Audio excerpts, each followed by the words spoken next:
Mapagpalang araw po sa ating lahat. Ako po si Emmanuel O. Alejandre.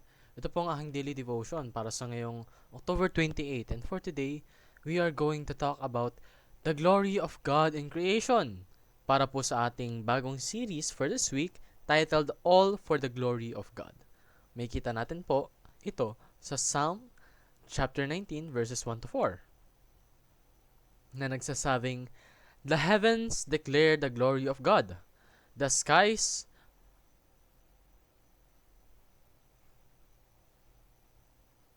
prove I'm the work of his hands. Day after day they pour forth speech. Night after night they reveal knowledge. They have no speech, they use no words, no sound is heard from them. Yet their voice goes out into all the earth. Their words to the ends of the world. In the heavens God has pitched a tent for the sun." Sa Tagalog, nagpapahayag ng kaluwalhatian ng Diyos ang kalangitan, at ang mga gawa ng kanyang kamay ay inihahayag ng kalawakan. Sa araw-araw ay nagsasalita, at gabi-gabi ay nagpapahayag ng kaalaman. Walang pananalita o mga salita man. Ang kanilang tinig ay hindi narinig, ngunit lumalaganap sa buong lupa ang kanilang tinig. At ang kanilang mga salita ay hanggang sa dulo ng daigdig.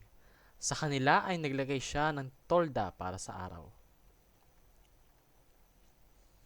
So makikita po natin dito na the whole of creation bears God's fingerprint. Lahat po ng mga nagawa sa mundong ibabaw, merong pruweba na nagpapakitang ito ay gawa ng Panginoon. Dahil siya ay makapangyarihan. Siya po ang gumawa ng lahat. As in lahat. Everything. And the whole of creation declares His glory. Lahat po ng kanyang mga ginawa, lahat po ng kanyang wonders, ay para sa kanyang ikalulugod, upang mapakita sa lahat ang kanyang kagitingan. And lahat po ng ginagawa niya, lahat po ng kanyang creation, ay nagre-reflect sa kanya. Ipinapakita po ng kanyang mga gawa ang character, ang persona ng ating Panginoon. So, look around you when you doubt God's existence. Kapag napapaisip ka na totoo ba ang Panginoon, tingnan mo lahat. Lahat ng nakapaligid sa iyo, even yourself, is created by God. So, magdadoubt ka pa ba? Kung yung mismong pruweba is nasa harap mo na. Mismong sarili mo. That's living proof sa kagitingan ng Panginoon. So, learn to glorify God through His creation. Yung mga ginawa niya, gamitin mo para sa ikalulugod niya.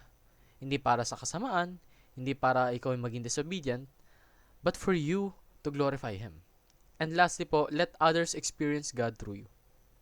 Dapat po, bilang mga Kristiyano, ipinapahiwatig natin yung aura, yung energy, na kung saan tayo yung creation ng Panginoon. Tayo yung kanyang masterpiece. In that way, we glorify Him. Yun lamang po ang aking daily devotion. Maraming salamat sa pakikinig. Pagpalain po tayong lahat, and let us all give glory to God.